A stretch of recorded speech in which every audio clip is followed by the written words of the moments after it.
কুড়িগ্রামে এনসিপির বিক্ষোভ মিছিলে হামলার অভিযোগ, আহত বেশ কয়েকজন। আলিফের চোখ ফেরত দিন, আমরা চুপ হয়ে যাব, বললেন নাসির উদ্দিন পাটোয়ারি। বিএনপি 90 স্বৈরাচার হওয়ার পথে হাঁটছে, বললেন নাহিদ ইসলাম। এবং সর্বশেষ জানাবো, আগস্টের শেষ সপ্তাহে খুলছে মালয়েশিয়ার শ্রম বাজার, বললেন মাহদি আমিন। এতক্ষণ শুনছিলেন সংবাদ শিরোনাম, এবার বিস্তারিত। কুড়িগ্রামে এনসিপির বিক্ষোভ মিছিলে হামলার অভিযোগ, আহত বেশ কয়েকজন। কুড়িগ্রামের ফুলবাড়ী উপজেলায় জাতীয় নাগরিক পার্টির ছাত্র সংগঠন জাতীয় ছাত্র ও যুব শক্তির বিক্ষোভ মিছিলে হামলার অভিযোগ উঠেছে বিএনপির ছাত্রদল, যুবদল ও অঙ্গ সংগঠনের নেতাকর্মীদের বিরুদ্ধে। এতে ছাত্র ও যুব শক্তির বেশ কয়েকজন নেতাকর্মী আহত হওয়ার দাবি করেছে সংগঠনটি। বৃহস্পতিবার সন্ধ্যা 6:30টার দিকে উপজেলা সদরে এই ঘটনা ঘটে। আহতরা ফুলবাড়ী ও নাগেশ্বরী উপজেলা স্বাস্থ্য কমপ্লেক্সে চিকিৎসা নিয়েছে বলে জানান তারা। এনসিপির কুড়িগ্রাম জেলা কমিটির আহ্বায়ক মুকুল মিয়া বলেন, হবিগঞ্জ ও ফুলবাড়ী উপজেলায় তাদের নেতাকর্মীদের ওপর হামলার প্রতিবাদে আয়োজিত শান্তিপূর্ণ কর্মসূচিতে বিএনপি ও এর অঙ্গ সংগঠনের প্রায় 2 শতাধিক নেতাকর্মী হামলা চালিয়েছে। তাদের হামলায় ছাত্র ও যুব শক্তির অন্তত 20 জন নেতাকর্মী আহত হয়েছে। আমি হামলাকারীদের বিরুদ্ধে আইনগত ব্যবস্থা নেওয়ার দাবি জানাই। ফুলবাড়ী উপজেলা বিএনপির সাবেক সাধারণ সম্পাদক মান্নান মুকুল জানান, আজকের এনসিপির মিছিলে ছাত্রলীগের কর্মীরা অংশ নেয়। এ সময় ছাত্রদলের মোমিনুল ইসলাম নামের এক কর্মী বাড়ি যাওয়ার পথে এনসিপির কার্যালয়ের সামনে হামলার শিকার হন। এই ঘটনাকে কেন্দ্র করে ছাত্রদলের সাথে এনসিপির নেতাকর্মীদের অনাকাঙ্ক্ষিত ঘটনা ঘটেছে। বিএনপির বিরুদ্ধে ষড়যন্ত্রের অংশ হিসেবে নিষিদ্ধ ছাত্রলীগের কর্মীরা এনসিপির ব্যানারে এমন উদ্বুদ্ধ পরিস্থিতির সৃষ্টি করেছে। বিষয়টির সমাধান করতে জেলা নেতৃবৃন্দ ফুলবাড়ীতে আসছেন। ফুলবাড়ী থানার ভারপ্রাপ্ত কর্মকর্তা মাহমুদ হাসান নাইম ঘটনার সত্যতা নিশ্চিত করে বলেন, ঘটনাস্থলে পুলিশ ছিল, কয়েকজন আহত হয়েছে। এখনও কেউ অভিযোগ করেনি। অভিযোগ পেলে তদন্ত করে আইনগত ব্যবস্থা নেওয়া হবে। আলিফের চোখ ফেরত দিন, আমরা চুপ হয়ে যাব, বললেন নাসির উদ্দিন পাটোয়ারি। জাতীয় নাগরিক পার্টির মুখ্য সমন্বয়ক নাসির উদ্দিন পাটোয়ারি বলেছেন, আমরা আশা করব বাংলাদেশে বিচারহীনতার যে সংস্কৃতি আছে সেটা থেকে বের হয়ে তারেক রহমান যে সরকার গঠন করেছেন ওনারা বিচার করবেন। আমরা বাংলাদেশে আর কোনো সহিংস রাজনীতি দেখতে চাই না। তিনি বলেন, একজন এইচএসসি পড়ুয়া ছেলে যিনি কাউকে কখনো মারতে চাননি, হামলায় তিনি চোখ হারাতে বসেছেন। তার বাবা অসুস্থ বা প্রতিবন্ধী, এখন অপারেশন থিয়েটারে আছেন। আপনি কি পারবেন তার চোখটা ফেরত দিতে? আমরা এতটুকুই বলবো, প্রিয় তারেক রহমান, আলিফের চোখটা ফেরত দিন, আমরা চুপ হয়ে যাব। আমরা আর কিছু বলবো না। আপনি আপনার ক্ষমতা চালান, আমরা কিচ্ছু চাই না, কিন্তু আমরা আলিফের চোখটা ফেরত চাই।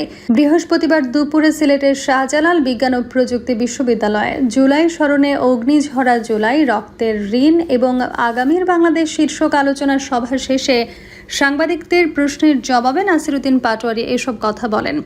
গোপালগঞ্জে হামলার বিষয়ে তিনি বলেন, সার্জিসের গাড়িতে একটু আগে হামলা হয়েছে, ছাত্রদল হামলা করেছে, সেখানে গাড়িগুলো ভাঙচুর করেছে। আমাকে তো হামলা করা হয়, তারা একটা জাস্টিফিকেশন দিয়েছে যে আমি কথা বলি বেশি, এজন্য আমি আজকে থেকে আর কোনো কথা বলবো না, চুপ থাকবো। পুরো বাংলাদেশে দেখি ওনারা কতটুকু বাড়তে পারে, কতটুকু যাইতে পারে, আমরা সেই মাত্রাটা দেখব। তাহলে সার্জিস আলমের গাড়িতে কেন হামলা হলো? নাসির উদ্দিন পাটোয়ারি প্রশ্ন তোলেন। সিলেটে 5 প্লাটুন বিজিবি নামানো হয়েছে, বিজিবি নামানোর পরেও তাহলে হামলাটা কেন হলো? তিনি অভিযোগ করে বলেন, পুরো বাংলাদেশে একটা সন্ত্রাসের রাজত্ব সৃষ্টি করা হয়েছে। এনসিপি নেত্রী ও সংরক্ষিত আসনের নারী এমপি মাহমুদা মিধু বলেন, জুলাই আন্দোলন হয়েছিল গণতান্ত্রিক কাঠামো ফেরত, কিন্তু বিএনপি আবারও ফ্যাসিবাদী কাঠামোয় ফেরত যাচ্ছে। বিএনপি 90 স্বৈরাচার হওয়ার পথে হাঁটছে, বললেন নাহিদ ইসলাম। জাতীয় নাগরিক পার্টির আহ্বায়ক ও জাতীয় সংসদের বিরোধী দলীয় চিফ হুইপ নাহিদ ইসলাম বলেছেন, নির্বাচিত হয়ে বিএনপি সরকার গণতন্ত্রের পথে হাঁটছে, 90 স্বৈরাচার হওয়ার পথে হাঁটছে। মানুষ কষ্টে আছে, গ্যাসের দাম, সবজির দাম, বিদ্যুতের দাম বৃদ্ধি পেয়েছে। গত 2 দিন আগে টিসিবির লাইনে দাঁড়িয়ে এক মহিলা মারা গেছে। কিন্তু বিরোধী দল হিসেবে আমরা এগুলোর সমালোচনা করতে পারবো না। সমালোচনা করলে আমাদের চোখ উপড়ে ফেলা হচ্ছে। আমাদের রাস্তায় ট্রাক্টর, বালু ছাড়া ট্রাক ফেলা হচ্ছে। এটা হচ্ছে তারেক রহমানের আই হ্যাভ এ প্ল্যানের নমুনা। বৃহস্পতিবার সন্ধ্যায় সিলেটের কানাইঘাট উপজেলার উত্তর বাজারে জুলাই পদযাত্রা ও পথসভায় প্রধান অতিথির বক্তব্যে তিনি এসব কথা বলেন। নাহিদ ইসলাম বলেন, যারা হামলা করে রাস্তায় ট্রাক বসিয়ে ভেবেছিল জুলাই পদযাত্রা বন্ধ করে দেবে, কানাইঘাটবাসী আজকে তাদেরকে ব্যর্থ প্রমাণ করেছে। আমাদেরকে জুলাইয়ের যে অঙ্গীকার, সংস্কার এবং বিচার, সেই দাবিতে কথা বলতে এসেছি। তিনি বলেন, অতীতে দেখেছি দমন পীড়ন করে বাধা দিয়ে গণতান্ত্রিক আন্দোলনকে থামানো যায় না। দুঃখের বিষয়, পাট খেতে ধান খেতে যে সকল সৈনিকেরা এত বছর লুকিয়েছিল, যে সকল সৈনিকেরা জেলের ভেতরে ছিল, লন্ডনে কিংবা শিলংয়ে ছিল, জনগণের রক্তের বিনিময়ে তারা ক্ষমতায় এসে জনগণের ওপরে আবার জুলুম শুরু করেছে। এটা প্রমাণ হয় বিএনপি গত 16 বছর গণতন্ত্রের জন্য লড়াই করে নাই, তারা অপেক্ষায় ছিল। তারা লড়াই করেছিল ক্ষমতায় গিয়ে কিভাবে জনগণের ওপর আবার জুলুম করবে, কিভাবে চাঁদাবাজি করবে, কিভাবে সন্ত্রাস করবে, কিভাবে জমি দখল, ভূমি দখল করবে।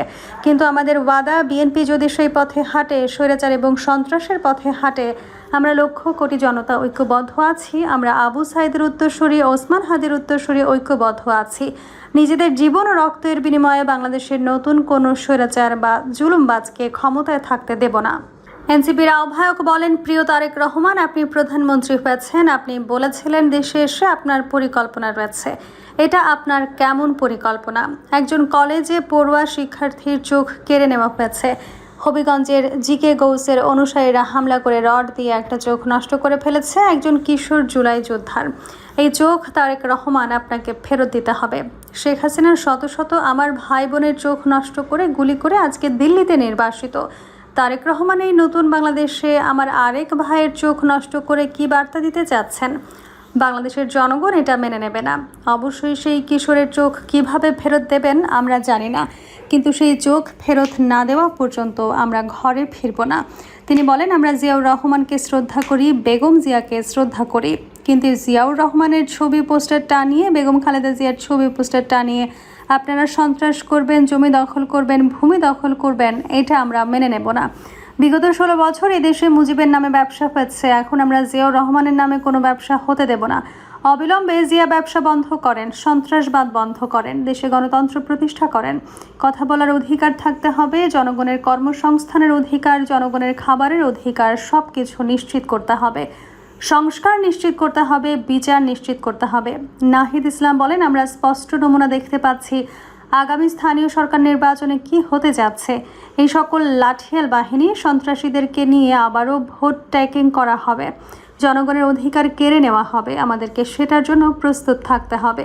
আমরা জাতীয় নির্বাচনে যে ইঞ্জিনিয়ারিং হয়েছে তা ঠেকাতে পারি নাই, কিন্তু স্থানীয় সরকার নির্বাচনে কোনো ধরনের কারচুপি, কোনো ধরনের লাঠিয়াল বাহিনী, কোনো ধরনের সন্ত্রাসীদের আমরা জায়গা করতে দেব না। পথসভায় আরও বক্তব্য দেন উত্তরাঞ্চলের মুখ্য সংগঠক সার্জিস আলম, মুখ্য সমন্বয়ক নাসির উদ্দিন পাটোয়ারি সহ এনসিপির শীর্ষ নেতৃবৃন্দ।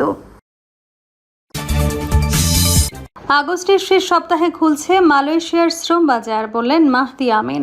আগামী আগস্টের শেষ সপ্তাহ থেকেই বাংলাদেশি কর্মীদের প্রথম ব্যাচ মালয়েশিয়ায় যেতে শুরু করবে বলে জানিয়েছেন প্রধানমন্ত্রীর উপদেষ্টা মাহদি আমিন। বৃহস্পতিবার কুয়ালালামপুরে অবস্থিত বাংলাদেশ হাই কমিশনে আয়োজিত এক সংবাদ সম্মেলনে তিনি একথা জানান। সংবাদ সম্মেলনে উপস্থিত ছিলেন শ্রম ও কর্মসংস্থান এবং প্রবাসী কল্যাণ ও বৈদেশিক কর্মসংস্থান মন্ত্রী আরিফুল হক চৌধুরী। মাহদি আমিন বলেন, সবকিছু ঠিক থাকলে আগামী আগস্টের শেষ সপ্তাহ থেকেই বাংলাদেশি কর্মীদের প্রথম ব্যাচ মালয়েশিয়ায় যেতে শুরু করবে। একই সঙ্গে আগের সিন্ডিকেট ও অনৈতিক কর্মকাণ্ডে জড়িত রিক্রুটিং এজেন্সিগুলো নতুন তালিকায় রাখা হবে না। তিনি বলেন, যারা ফ্যাসিবাদী কর্মকাণ্ডের সঙ্গে জড়িত, যারা অনৈতিক কর্মকাণ্ড করেছিল, যারা সিন্ডিকেটের অংশ ছিল, তাদেরকেও নতুন তালিকায় থাকবে না। মালয়েশিয়ার কর্তৃপক্ষ খুব অল্প সময়ের মধ্যেই বিষয়টি নিশ্চিত করবে।